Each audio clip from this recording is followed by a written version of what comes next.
vanishing folklore and beliefs. Hero Tales and Legends of the Serbians, public domain reading.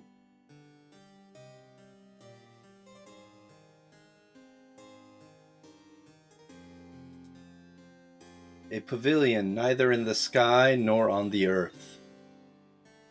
There once lived a Tsar who had 3 sons and 1 daughter. The latter was kept in a cage by her father, for he loved her as he loved his own eyes. When the girl grew up, she begged her father's permission to go out one evening with her brothers, and the Tsar granted her wish. No sooner had she left the palace than a dragon flew down, seized the princess, and despite her brothers, disappeared with her into the clouds. The princes hastened to tell their father what had happened, and they implored him to let them go in search of their sister. Thereupon their unhappy father gave each of them a horse and other necessary equipment for a long journey, and they started out upon their quest. After journeying a long way, they sighted in the distance a pavilion which was neither in the sky nor on the earth, but was hanging midway between. When they came underneath this, it occurred to them that their sister might be hidden in it, and they began to consider how best they might reach it. Finally, they decided that one of them must kill his horse, cut its hide into strips and make a thong, and fastening one end to an arrow, shoot it from the bow so strongly that it should strike deeply into the framework of the pavilion, thus making a way up which they could climb. The 2 younger brothers proposed to the eldest that he should kill his horse, but he refused. Neither would the second brother consent to do so. Then the youngest brother, seeing that it could not be helped, killed his horse, made its hide into a lengthy thong, fixed one end to his arrow, and shot straight up to the pavilion, where the arrow struck firmly.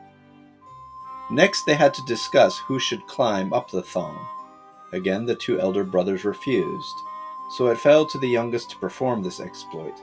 Being very agile, he soon reached the pavilion. Wandering from one room to another, he finally came to an apartment where, to his great joy, he saw his sister, sitting with the sleeping dragon's head on her knee. When the princess beheld her brother, she feared exceedingly for his life, and implored him to escape before the dragon awoke. The courageous youth, however, would not obey his sister, but seized his mace and struck the dragon on the head. The monster pointed with one of his claws to the place where he had been struck, and said to the maiden, "Something's bit me here." Again the prince raised his mace and delivered a blow upon the monster's head. But the dragon apparently did not mind, for he pointed again indifferently to the place, saying, "Again, something has bitten me here." The young prince was on the point of striking the 3rd time when his sister pointed to a spot where only the dragon might receive a mortal wound, and directing his blow upon the place indicated, the dragon instantly succumbed to pain. The princess at once freed herself of the dragon's head, ran swiftly to kiss her brother, and then was eager to show him the different rooms. First she took him into a room in which stood a black steed, fastened to a stall, and decked with a saddle and harness adorned with pure silver. Next she led him into a second room, where they found a white horse, also ready to be mounted, but its harness was of pure gold. Then she took him into a third room, where there was a beautiful Arab steed, whose saddle, stirrups, and bridle were studded with precious jewels and stones.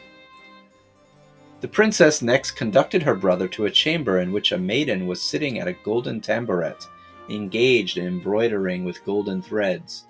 From thence she led him into a second apartment, where a girl was spinning gold threads.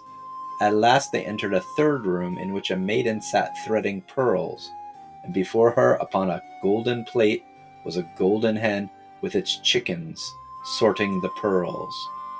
Having satisfied his curiosity, the prince returned to the room where he had left the dead dragon, and threw the carcass down to earth, and at the mere sight of the dragon's body, the two brothers were terrified out of their wits. Next, the prince slowly let down his sister, and after her the three maidens together with their work. While he was thus engaged, he shouted to his brothers and made gestures indicating to whom each of the girls should belong. He reserved for himself the one who had been threading pearls, not forgetting the golden hen and the chickens. His brothers, envying the heroism of the young prince and jealous of his successful exploits, were now guilty of a dastardly trick. They cut the thong in order that he might not be able to reach the earth, and taking their sister with all the booty, they hurriedly decamped. On the way home, the princes met a shepherd watching his sheep, and they prevailed upon him to disguise himself and to impersonate their youngest brother, ordering their sister and the three maidens to keep strictly their secret. Some time elapsed, and one day the youngest prince had tidings that his brothers and the disguised shepherd were on the point of marrying the three maidens. This information seems to have been singularly complete, for on the day of his eldest brother's wedding, he mounted on the black steed, and he flew down and alighted in front of the church. There he awaited the moment for the procession to come out, and, as his brother was preparing to mount his horse, he approached him swiftly, raised his club, and struck him a heavy blow so that he fell instantly.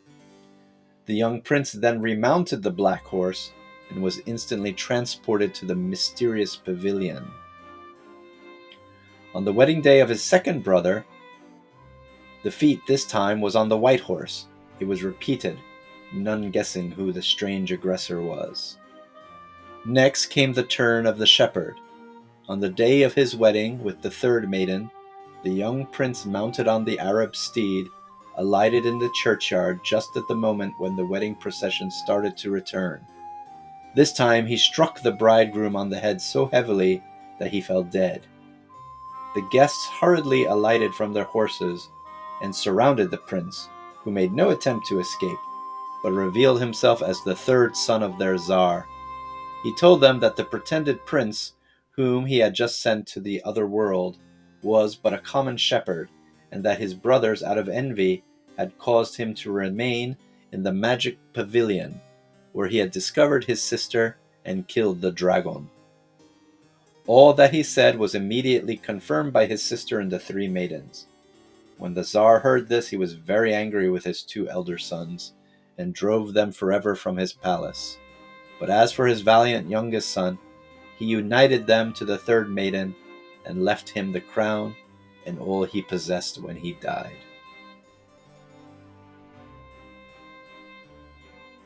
If you enjoyed this reading of this Serbian folktale, please take a moment and click the subscribe button. Thank you so much for listening. Vanishing folklore and beliefs.